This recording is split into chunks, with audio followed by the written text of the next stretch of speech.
Okay, so the premise of the visitor pattern is that you have a requirement of adding functionality to a hierarchy of types. So here we have expression and double expression and addition expression, and let's suppose that neither of these types has a print method in it. And we are faced with having these types already predefined for us, and we need to add print functionality from the outside. And the question is, well, how do we actually do it? How do we add print functionality to every single type? Now, one approach, which is fairly obvious, is you simply make a separate component which uses reflection to figure out which expression it's actually printing. So let me show you how this can work. So I'll make a static class called expression printer. Expression printer. Now the idea is we want to print any type of expression, so we make a public static void print method, and that's going to be the only method in this class. And this print method takes an expression, e, and then it takes a string builder.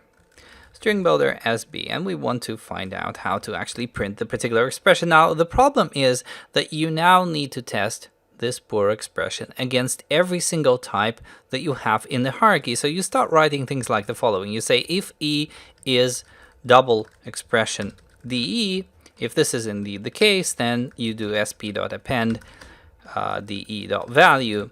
Otherwise, and notice there is a bit of a problem here. Up until now, value was private and we didn't have to expose it. But now, of course, what's happening is since you need to access it from the outside, it has to be at least internal and possibly public.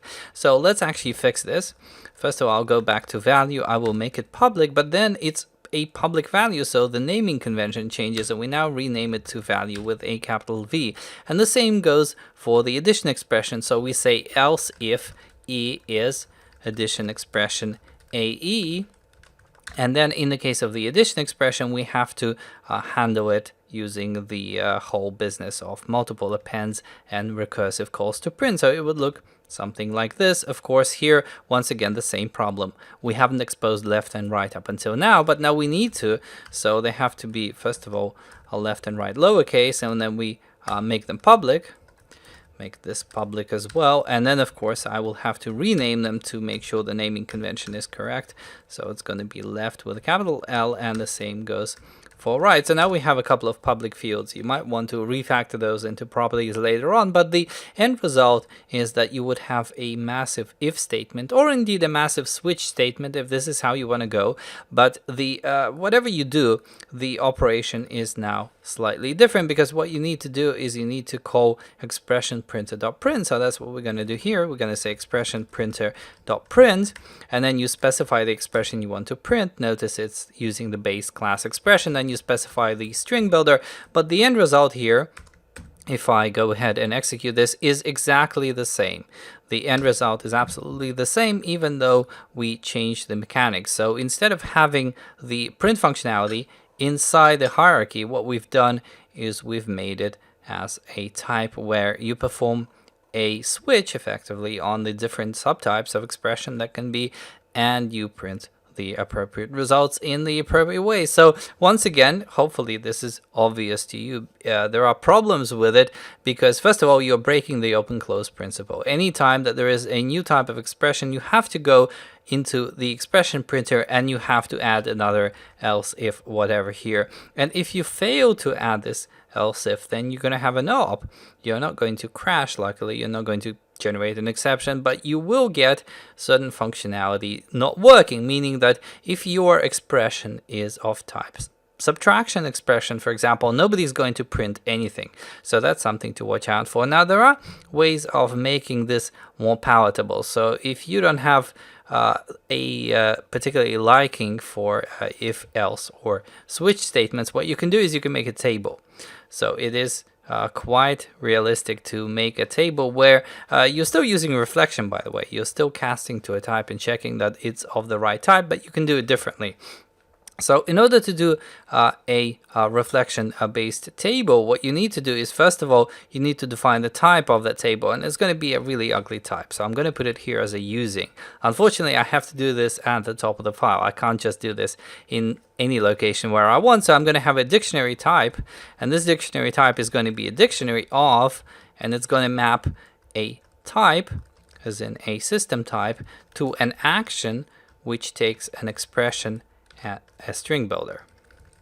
So this is my dictionary type, and the reason why I'm making this is so I don't have to type this whole thing twice, because unfortunately you cannot use var in field declarations, so too bad.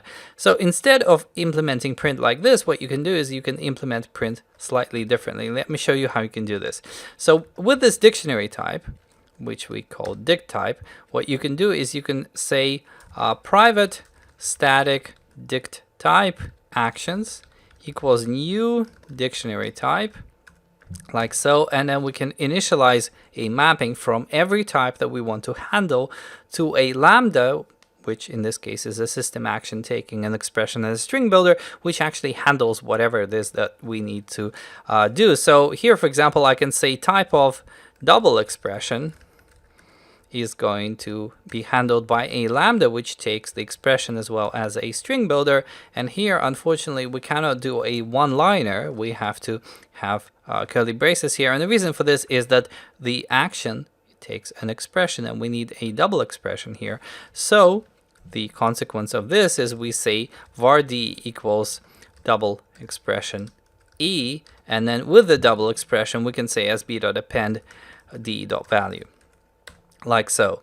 And similarly for the other case, so the other case is of course the addition expression. We say type of addition expression equals, and then e comma sb, and this goes to, now here we need to copy this whole thing that we've made down below. So let's go down here, and I'm just going to copy all of this. I'll paste it here, uncommented, like this. And then, of course, some of the print calls should be done differently, but let's cast it first of all.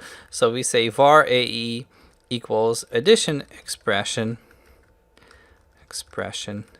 e, so we cast it to an addition expression. And now the print calls, well, we're still going to have the same print API, so let's leave it red for now.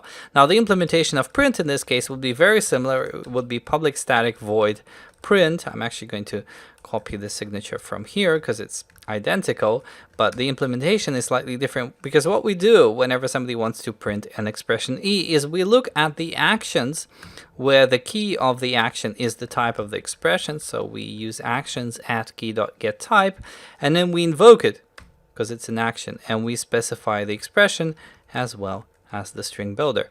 So this is how you can avoid doing a switch or an if by making a dictionary. Instead, it doesn't really change anything in the sense that, you know, if the type is missing here, of course, what will happen is slightly worse than in an if statement. In an if statement, if a type is missing, then nothing happens. It's a no-op. Whereas what's happening here is you're going to try to get a key from a dictionary that doesn't exist, and you're going to get an exception. So in a way, I've made things worse. But the point is, this also works. It gives us the same exact result, and it looks slightly neater at the expense of possibly generating exceptions. Depends on whether you want to see exceptions or whether you want to fail quietly.